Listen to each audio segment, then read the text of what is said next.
ভগবান শ্রীকৃষ্ণের গলায় যে মালা থাকে সেটি কি শুধুই ফুলের মালা, নাকি এই ফুলের মালার পেছনে অন্য কোনো ঘটনা লুকিয়ে আছে? নমস্কার বন্ধুরা, পৌরাণিক কথায় আপনাদের সবাইকে স্বাগত।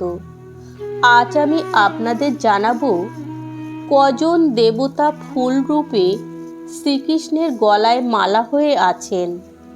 শ্রীকৃষ্ণের এই মালা কী নামে পরিচিত? ভিডিওটি যদি ভালো লাগে তাহলে লাইক, কমেন্ট, শেয়ার করবেন ও সাবস্ক্রাইব করে পাশে থাকবেন। তাহলে আর বেশি কথা না বলে আসুন শুনে নিই। ভগবান শ্রীকৃষ্ণের গলদেশ থেকে জানু পর্যন্ত যে মালা বেষ্টন করে থাকে, অর্থাৎ কণ্ঠ বা গলদেশ থেকে পায়ের পাতার কাছাকাছি পর্যন্ত বেষ্টন করে থাকে, তাকে বৈজয়ন্তী ফুলের মালা বলা হয়। 5 ধরনের ফুল দ্বারা যে মালা তৈরি করা হয় এবং যে মালা ভগবান শ্রীকৃষ্ণের কণ্ঠ থেকে জানু পর্যন্ত বেষ্টন করে থাকে তাকে শাস্ত্রে বৈজয়ন্তী ফুলের মালা বলা হয়েছে। এই মালায় 5 ধরনের ফুল থাকে। এই 5 ধরনের ফুল হল পঞ্চমহাভূত। এই পঞ্চমহাভূত হল ক্ষিতি, অপ, তেজ, মরুত, বোম। ক্ষিতি মানে মাটি, অপ মানে জল, তেজ মানে সূর্যের রশ্মি, মরুত মানে বায়ু, আর বোম মানে আকাশ। ভগবান প্রথমে ছিলেন গোলক বৃন্দাবনে।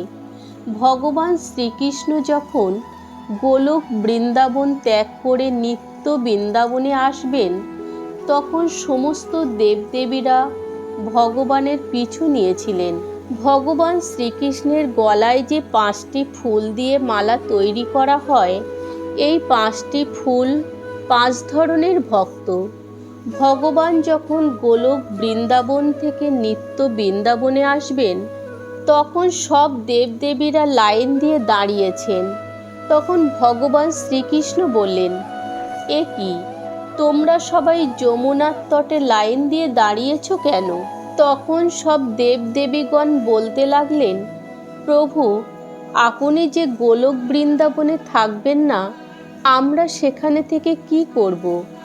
আমরাও আপনার সঙ্গে ওই নিত্য বৃন্দাবনে যাব। আমরাও যেন নিত্য বৃন্দাবনে গিয়ে আপনার সেবায় লাগতে পারি, তাই আমাদেরও সঙ্গে করে নিয়ে চলুন। তখন ভগবান শ্রীকৃষ্ণ বললেন, এ তো সম্ভব নয়, তোমাদের আমি কিভাবে নিয়ে যাব? এক একজন দেবদেবী এক একটা দায়িত্বে রয়েছে। যেমন মা লক্ষ্মী ধন সম্পদ, মা সরস্বতীর বিদ্যা, বরুণদেব জল। এইভাবে প্রত্যেকটা দেবদেবী এক একজন এক একটা দায়িত্বে রয়েছেন। তখন ভগবান শ্রীকৃষ্ণ বললেন, আমি যদি তোমাদের সঙ্গে করে নিয়ে যাই, তাহলে এই দায়িত্বগুলো কে পালন করবে? কিন্তু দেবদেবীরা কিছুতেই শুনছেন না। তারা কঠোর তপস্যা শুরু করেছেন। শ্রীকৃষ্ণের সঙ্গে সঙ্গে পৃথিবীতে আসবেন ভগবানের সেবায় লাগার জন্য।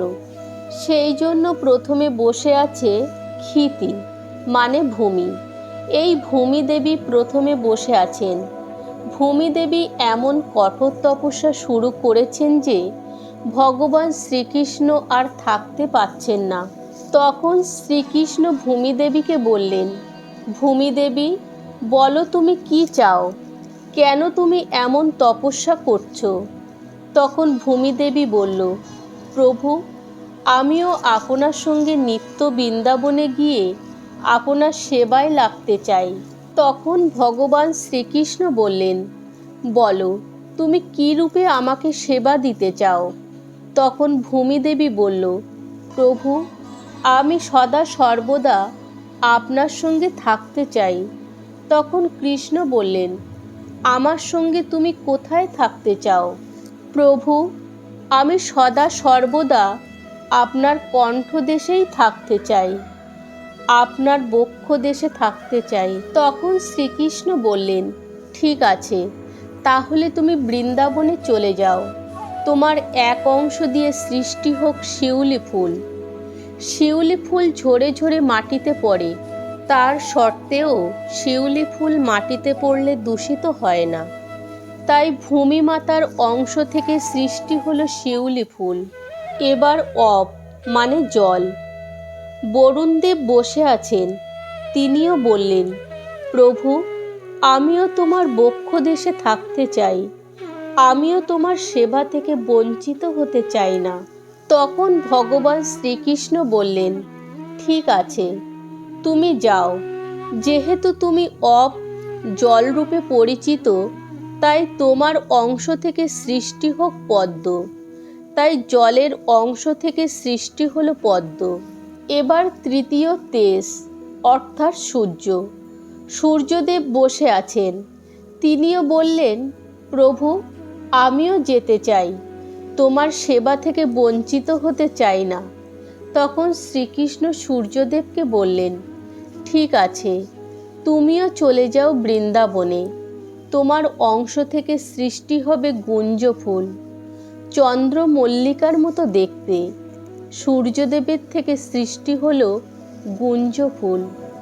এবার চতুর্থ মরুত অর্থাৎ বায়ু। বায়ুদেব বলছেন, প্রভু, আমিও যেতে চাই। তখন শ্রীকৃষ্ণ বললেন, তুমি কোথায় থাকতে চাও? তখন বায়ু বলল, প্রভু, আমিও গলদেশেই থাকতে চাই। তখন ভগবান বললেন, ঠিক আছে, তোমার এক অংশ থেকে সৃষ্টি হবে মালতী। ভগবান শ্রীকৃষ্ণের অন্যতম প্রিয় ফুল হল মালতী ফুল। বোম মানে আকাশ, যার বিশাল ব্যাপকতা, যার কোনো শেষ নেই। এবার সেও বলল, প্রভু, আমিও তোমার সেবায় যুক্ত হতে চাই। তখন ভগবান শ্রীকৃষ্ণ বললেন, তুমি কোথায় থাকতে চাও? তখন আকাশ বলল, আমরা এই পাঁচজন, আমরা একে অপরকে ছাড়া থাকতে পারি না। এই পঞ্চভূত না হলে কোনোদিন দেহ তৈরি হয় না। সমস্ত কিছু তৈরি করতে হলে এই পঞ্চভূতকে এক করতে হয়। তখন ভগবান বললেন, ঠিক আছে, বোম অর্থাৎ আকাশ, তোমার এক অংশ থেকে সৃষ্টি হবে জুঁই ফুল। রাত্রিবেলায় জুঁই ফুলের ঘ্রাণ খুব সুন্দর হয়ে থাকে। এই 5 ধরনের ফুল দিয়ে যে মালা গাঁথা হয় তাকে বলা হয় বৈজয়ন্তী মালা, যা ভগবান শ্রীকৃষ্ণের গলদেশে শোভা পাচ্ছে, যা পঞ্চভূত দিয়ে তৈরি। তাহলে বন্ধুরা, আজ এই পর্যন্ত। দেখা হচ্ছে পরের নতুন কোনো ভিডিও নিয়ে। তত সময় ভালো থাকবেন, সুস্থ থাকবেন। হরে কৃষ্ণ।